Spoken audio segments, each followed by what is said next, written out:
We want to train you, develop you, we want to coach you, we want to help you understand that food is medicine and eating food one bite at a time will change your life.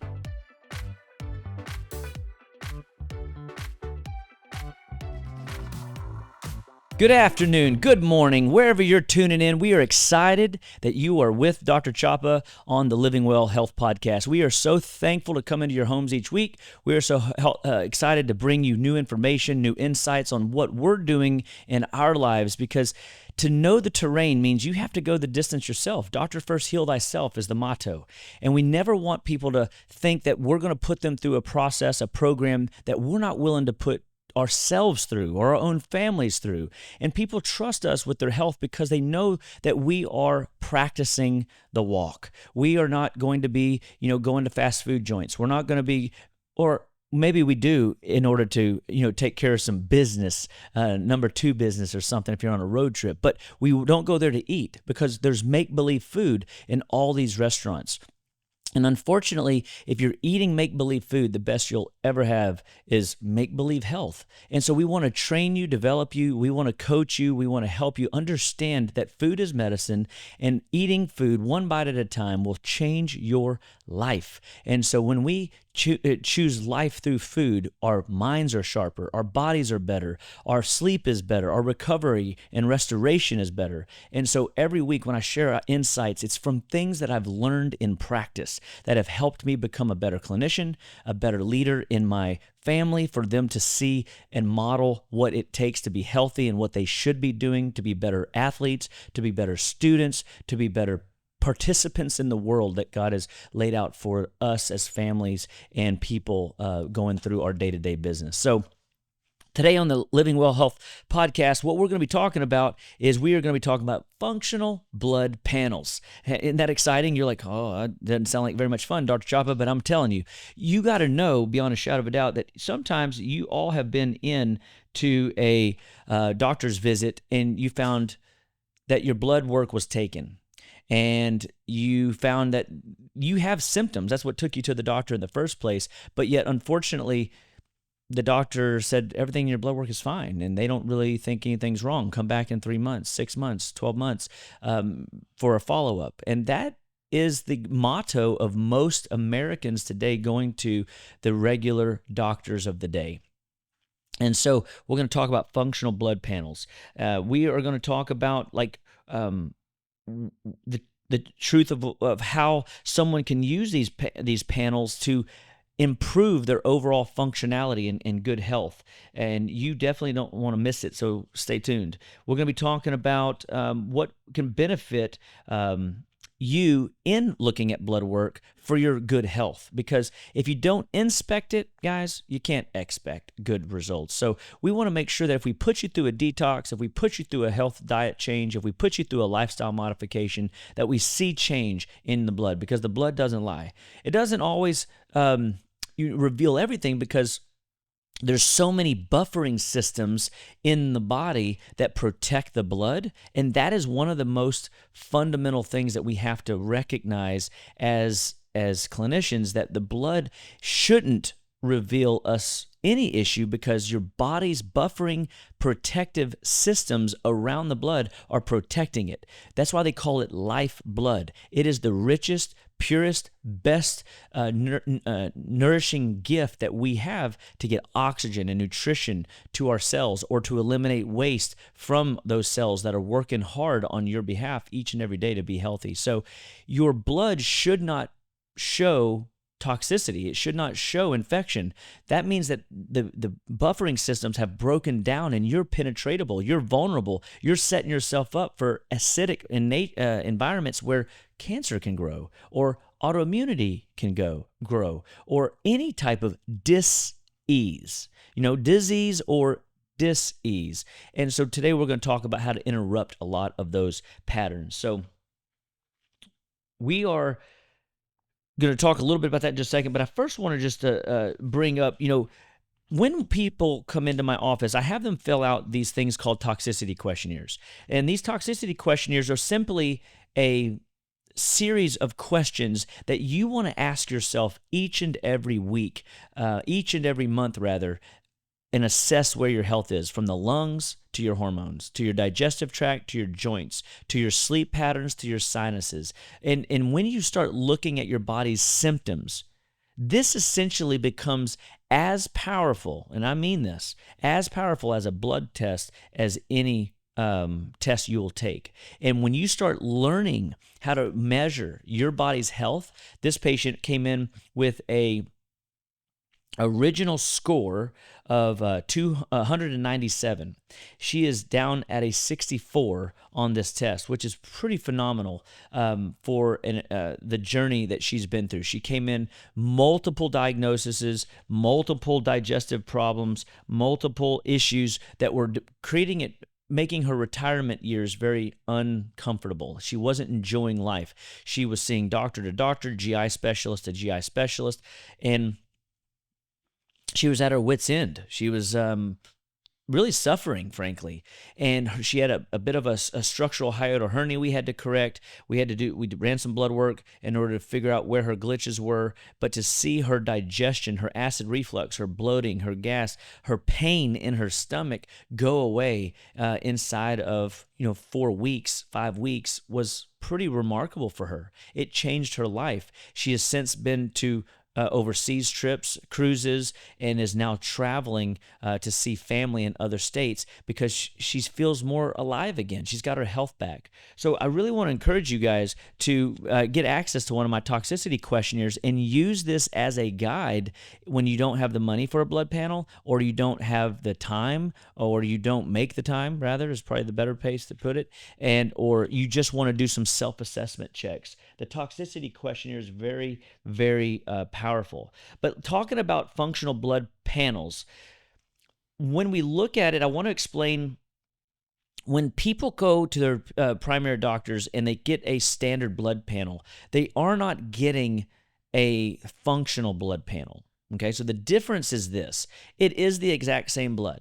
Okay, the difference, though, is if you go see a cardiologist, you're going to get inflammatory markers for your heart. You're going to get a basic panel that will show inflammation in and around cardiovascular stresses. When you go to a digestive specialist, you're going to get a GI panel. When you go to a thyroid endocrine specialist, you're going to get a hormonal endocrine panel. When you go to a neuro, you're going to get a neuro panel. They don't run a complete blood panel, what we call a functional blood panel. Everybody say it with me. Functional blood panel.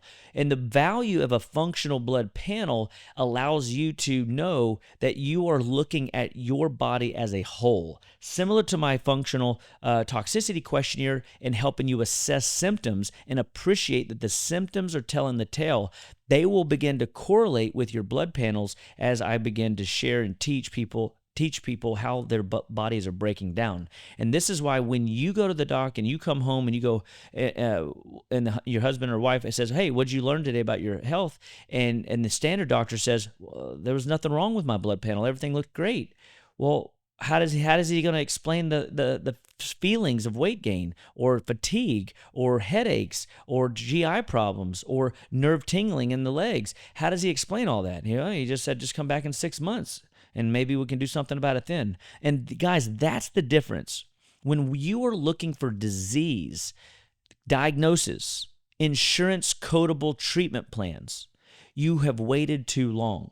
A functional blood panel evaluating where your body's breaking down and what we can do to fix your system before it becomes diseased is where wellness meets everybody's desires. It means that your symptom patterns are weeds in the garden that can be easily plucked out. You're always going to get weeds. You're always going to get some ants. But the blood panel can be evaluated differently, and that's what a functional doctor looks at. When I look at blood panels, I am not looking at the standard lab treatments that most doctors are looking at. I'm for sure looking at a more robust protocol or blood work in order to see which systems are misfiring and how are they playing into the symptoms at hand that a person is dealing with or struggling with. And that is the major difference between symptom care, or chasing diagnoses, or pills for ills, so says the Western way, versus getting to the root cause. Going back to functional medicine is root cause medicine. Looking at a blood work through functional eyes, a different set of lenses, helps us see where's your body breaking down, and correlating your story, your symptom patterns with the blood panel as they are breaking down. Not broken, but breaking down faster than they're regenerating, allows us as functional practitioners to get in the boat with you and alter the course for which you're heading, which is towards disease, towards advanced symptoms, towards autoimmunities or cancers or worse. So we want to help you see where your body's breaking down and what it can do to functionally feel better, perform better. So I brought today a couple blood tests that we can look at together. And unfortunately, you're not going to be able to see it on the screen, but I just wanted to, essentially give you a picture of, like, this is a pretty advanced spreadsheet. There's a lot of data on this thing. There's well over 60 line items on the front. There's another 40 on the back. And so we're looking at a blood panel with over, 70, at least on our basic panel, different line items to help us see where people's body is currently. So looking at this lady back in September when we had it done, there are what you would call, from the Western way, laboratory ranges, reference ranges. So when you look at your blood panel, which I think I have a copy. Yeah. So when you look at a standard blood panel, and it comes to you from Quest Labs or LabCorp, and you can look at these and see, are things in range or out of range? We want to take those lab ranges, and we want to basically take and reduce these out of range zones into a more functional way of looking at it through symptom land. So just because this particular case has a high thyroid or a low thyroid output, we know that we can come in and say, well, what else is there that it's not in the out of range zone? And that's what we're essentially, targeting. So when we look at this blood panel, I have already transposed it into a functional readable protocol where I can say, hey, this is where the body's breaking down. So we look at this first patient, we're going to look at what's called a lipid panel. Again, every one of these tests are standardized across the board Western medicine tests. So there's nothing magical about what I'm looking at. It's how I'm looking at it that makes functional medicine different. And so if you have symptoms that you were not genetically born with, and you have been to doctor, and you have been searching tirelessly for results, and you can't seem to find them, it's because they're not looking with the right lens. And the lens of a functional medicine practitioner that knows how to read blood work and knows how to interpret symptoms and help you analyze and figure out where your body's breaking down is the key. That's what you're after and looking at. So I'm looking at a lipid panel. So this gal, she's at a 206 lipid panel, and most doctors immediately freak out. Oh my gosh, it's over 200.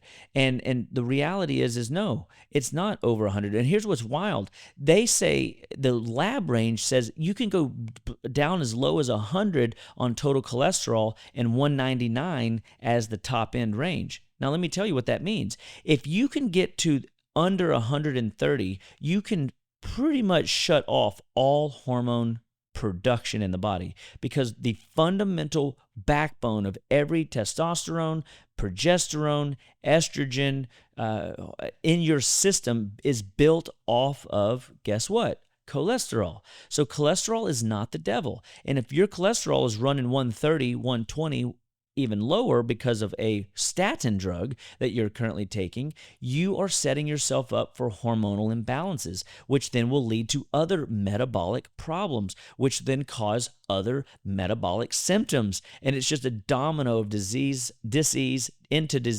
diagnosis, into frustration for you and your family, working you through the health plan. So this gal's at a 206, and they're going to recommend her to be on a statin drug. And I want you to know that that's not the answer.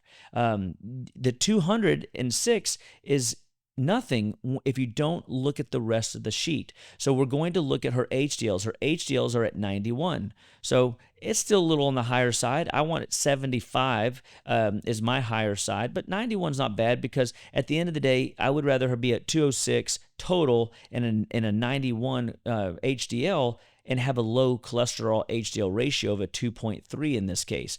Well, what does that really mean? That means that her lipid panel's fine and that she doesn't have cardiovascular disease building in her future. And guess what? She doesn't have any cardiovascular symptoms. However, she is a high-stress person, and knowing that she's a high-stress person, we know we can accumulate clots and we can mess with blood flow. We can have a catabolic hormone called cortisol overproducing and create stress on the system. So then we jump down and we look at, okay, cholesterol panel or her lipid panel looks good. Let's look at a complete metabolic panel.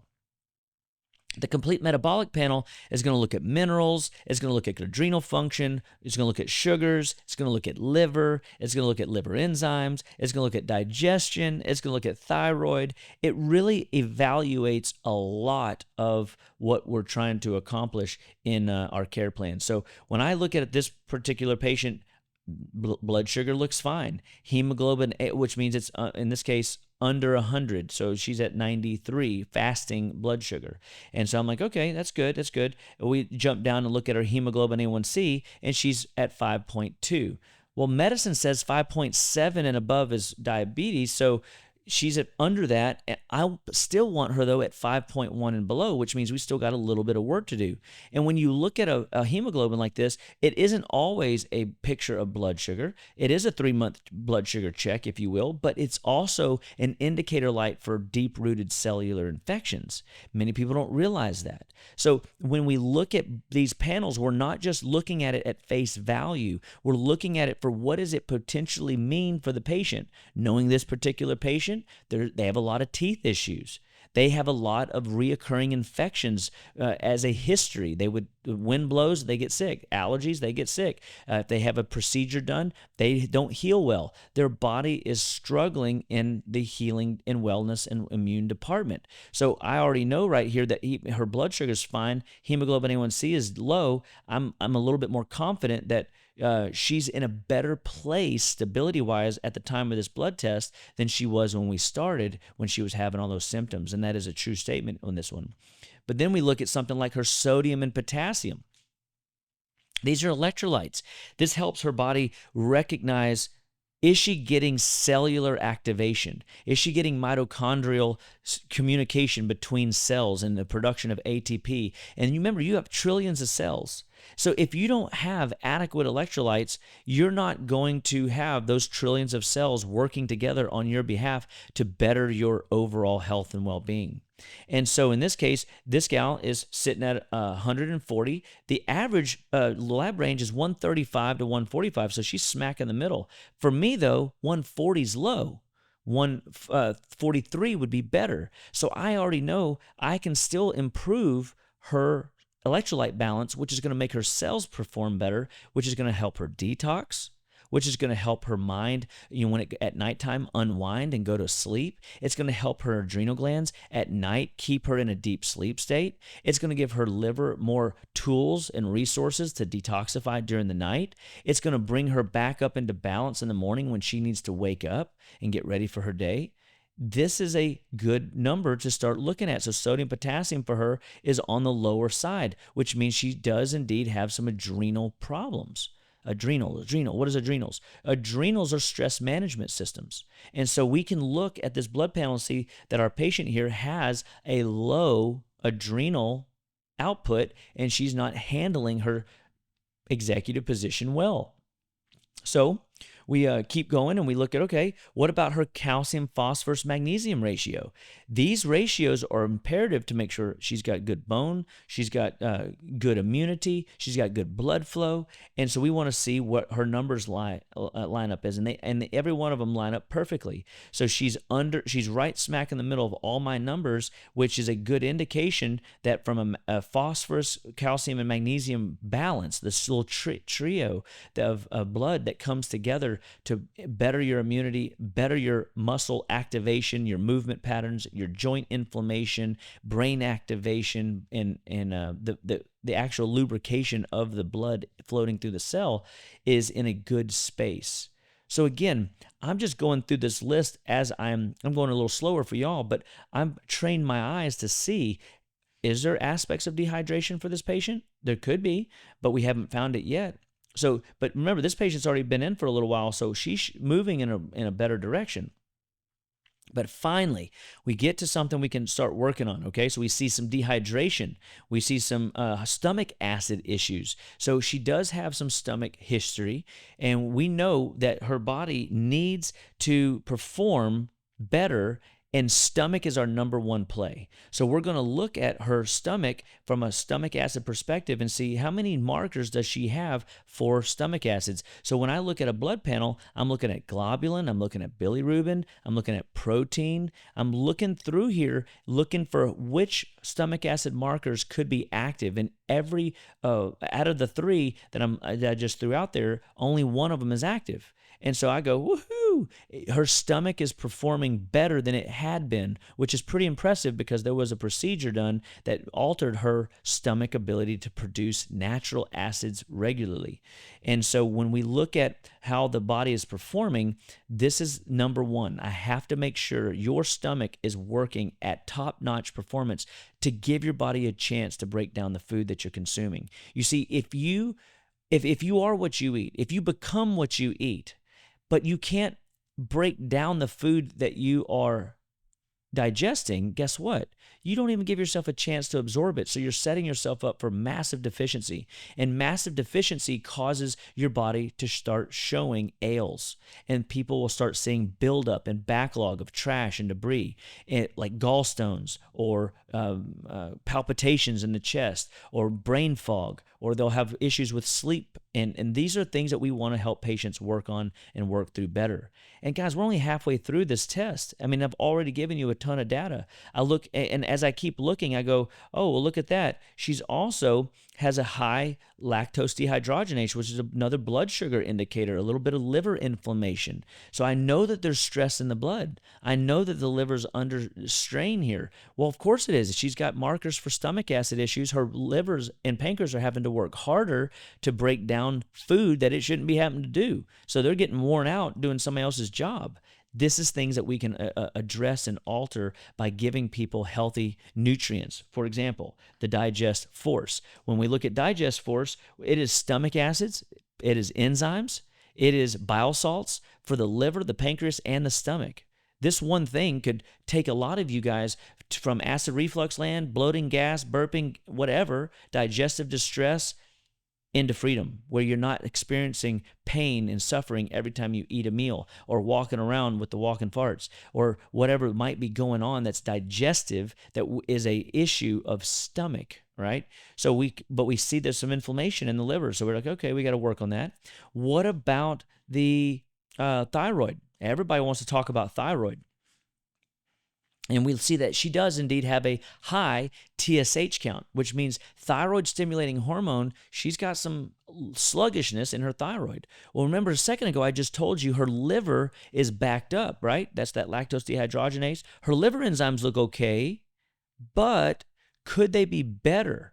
Yes, they could be better. And so what we see is that the liver could be under strain. It's not fully showing up on a blood panel because her body is resilient, but now the thyroid is showing some areas of sluggishness, which is an extension of a sluggish liver.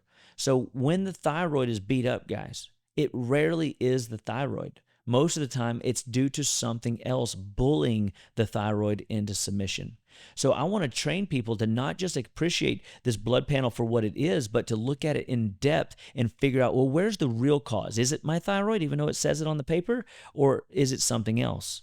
And so if you scored 100 plus on that toxicity questionnaire, sluggish, energy, hormonal, joint pain, thyroid and liver might be all over this map, and I would know more specifically, liver would be where I'd start, or stomach acids and digestion. That would be where I would potentially start using enzymes or bile salts or liver support to get the system running. I don't necessarily jump to a thyroid pill. That's not always the answer. Sometimes you fix the underlying problem. Most of the time when you fix the underlying problem, the symptom that you are complaining about goes away because it resolves. That's a powerful thought there. So when we look at thyroglobulin and thyroperoxidase antibodies, we do see in this case, this patient has a Hashimoto's thyroid. Most doctors in the endocrine world only run a thyroid stimulating hormone, aka a TSH, and it is inefficient. It's fickle. It is an up and down number. You can take it now and take it 2 hours from now. It'll be different. And you've got to look at the thyroid as a whole. You got to look at total T4. You got to look at your T3 uptake. You got to look at your free T3. You got to look at your thyroid globulin antibodies, your thyroid peroxidase antibodies. And when you do that, you can see, is the thyroid producing well? Are the cells absorbing well? And is there inflammation antibodies present in the blood that are indicators for dis-ease, potentially diagnosis, and disease? And in this case, she's got one of those autoimmune conditions here. So we are still working on that.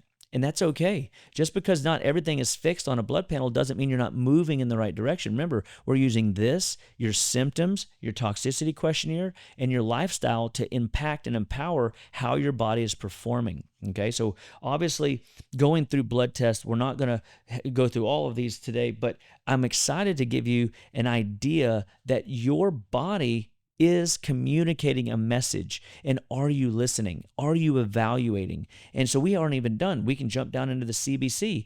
This is one of my favorites because most people don't realize it, but they have issues in their white blood cells. For example, the lab range says 4 to 10.5 is normal. This gal's at a 4.7, so technically, according to medical lab, she's okay. But when we look at her from a perspective of, is she really okay? Is her system really performing like it's supposed to? No, she's at a 4.7, which means she's got a chronic old infection present. What kind of infection? Don't know yet. So I have to jump down and look at neutrophils, lymphocytes, monocytes, eosinophils, and basophils.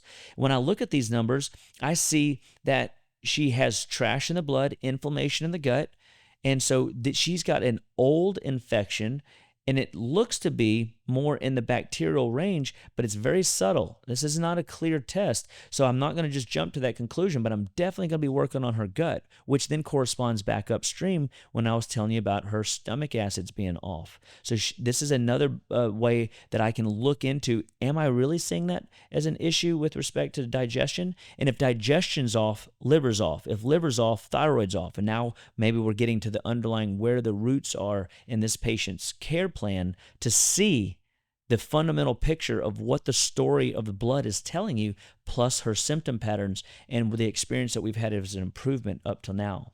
So this is great. Now we look at, does she have any iron issues?